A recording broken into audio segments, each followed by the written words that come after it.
Well, you had Neon on your show. Neon, yeah. And at one point, you guys just cut the interview short and said that he was wasting your time. Now, I've interviewed Neon before. I thought he was a cool kid. Like, what was the problem that you guys had with Neon? I love how Vlad always trying to start some drama. You could call him the investigator fed VladTV. It's just hilarious. This man has no more content left. He just has to try to spur up some drama. This is DJ Vlad for you. Like, it's incredible. Always trying to be in the mix of drama, yo. But anyway, let's continue on. Let's hear what DJ Envy got to say. I think Neon's main problem was he started listening to his chat, his streaming chat. Right? What do you mean? So he started reading the comments on his chat. And I think that gave him a false hope of courage. Meaning, when he came on the show, Jess Hilarious asked him questions about things he said about black people. Right? Mm-hmm. And he said, if you go through it, he said a lot of foul shit. I mean, there was clips that went viral about the things that he said. Like any other show, if you say something, or if I say something about something that you don't like or that's near to your heart, you're gonna ask me about it, right? That's what a journalist does. Yeah. And that's what Jess Hilarious did.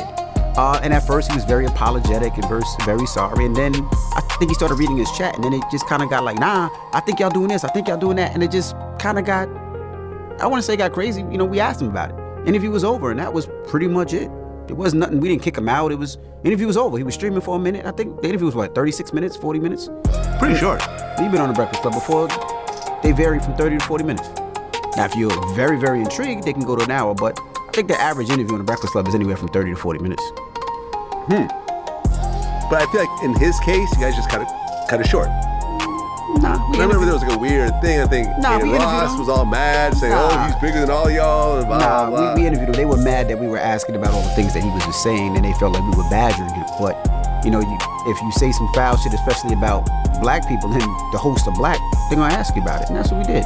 Now, people had a problem with it, fuck them. But we're gonna ask anybody that comes up any question we want to ask them. Now, it's how they answer it is everything else. You know, I asked Charlamagne when he was on here last time. I said, do you feel that you guys ruined Tyla's career with that interview? Ruined whose career? Tyla's. Tyla. Yeah. Remember she came on and the whole like colored question came on, and then she kind of like turned around and it got all awkward and so forth. And recently she dropped an album that sold like nothing. Went like triple cardboard, which is weird for an artist of her stature. So do you feel like you guys contributed to that? No. How's that? When you say something outside in this outside world and you come to do an interview, people are going to ask you about it, right? Now, it's all in how you answer the question. And this is what I tell every label and I tell every artist. We have to ask you the question because it's some shit that you said. We didn't make it up. We didn't bring it up out the air. It wasn't a guess. This is something that you said. So we're asking for clarity or for something you said. If you don't feel comfortable asking or answering, so you have to say, you know what? It was something that I was talking about people in Africa. I'm gonna have that conversation when I go back home, or I'm having that conversation when I go to Africa so I can have a conversation and talk to the people that I offended, or talk to people. Then we would be like, okay, I get it. But when you start ducking and dodging, it's like, what do you want to do? You make it awkward. It's like you ask me a question. I don't have to answer that question, right? I can say, look, it's an open case. I can't discuss it right now. What do you say after that, Vlad? You can't say, well, I just tell you. And we've seen that happen a lot of times. It's how you answer it. And the main problem is I think a lot of these labels don't have A&R development and don't have development anymore where they teach people how to do interviews. Because a lot of these people, they're artists thrown into the belly of the beast where they don't know. They don't have anybody saying, well, this is how you answer the question. I remember, this might have been 10 years ago. We had Megan Thee Stallion, one of her first interviews, and she was nervous to do the interview, the first Breakfast Club interview. And I don't remember what the situation, there was some type of drama going around. I can't remember what it was. It might have been right when her mom passed. And she was very nervous. And I pulled her to the side and I said, look, if you have a problem ever answering a question, just say, I don't feel like talking about it right now. That's it. That kills the question. You ain't gotta say nothing more. You don't gotta have diarrhea mouth when you try to explain yourself, because you know what? People are not gonna believe you anyway. If you can't answer the question, just say, I can't answer it right now, or I don't wanna talk about it right now, or next question. Okay. You're talking to a media person right now. Correct. So we gotta be fair here. That's right. When I've done Breakfast Club, every Breakfast Club, I've talked to you guys, we've huddled up, I say, hey, listen, We're all friends here. We all fuck with each other. We do each other's shows. There's certain things I don't want to talk about. So can you please not bring those up? You guys have always respected it. I've had interviews with Charlemagne where afterwards he said, hey, listen, can you take this past interview? There was a whole topic we talked about, and he called me right after and said, hey, listen, can you take that part out? I just don't think that came off very well. What did I say? No problem. From what I understand, and he actually told me this, that her label came in with a list of things not to ask. Every artist does that. And you guys asked them anyways. Well, that's so not, explain to me what the difference is between me asking that's not necessarily and a true. label asking. That's not necessarily true. Every label I'm not going to say every label. A lot of labels come in with questions where they don't want us to ask, right? Right.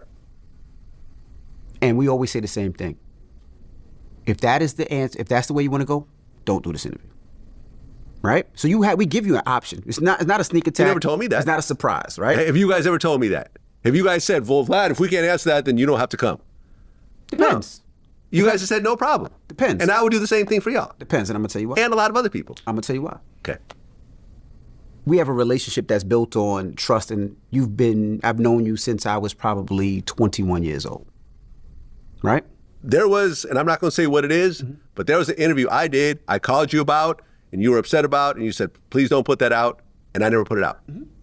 Right? We're not even going to say what it's about, because it doesn't matter at this point. But we've all given each other passes over the years. We established that relationship. Yes. Right? There's some artists that'll call me and say, yo, Envy, I did this, that, and the other. We established a relationship, right? And most of the stuff is not necessarily factual or things that can hurt somebody. But the Tyla incident, she just did an incident when she discussed it. So now you come on the Breakfast Club 2 weeks later, and it's a hot topic. So now when you do an interview, what's the push button that you have to ask? That question, right? Now, if it's something that's legal, or something that I can't talk about, or something that's going through a case or something like that, then yeah. If there's something legal that happened with you and you say, look, I can't talk about it, I don't want to discuss it, okay, fine. What I've asked you not to discuss has never been legal. Huh? Has never been legal. No, I'm just saying, if somebody comes and says it's a legal situation, I get it. it's cool. But now if it's something where you made a statement about a hot topic, let's say you just said, for instance, you talked about a tweet that you put out about the Super Bowl, right? And let's say you got a lot of bad feedback on it, right?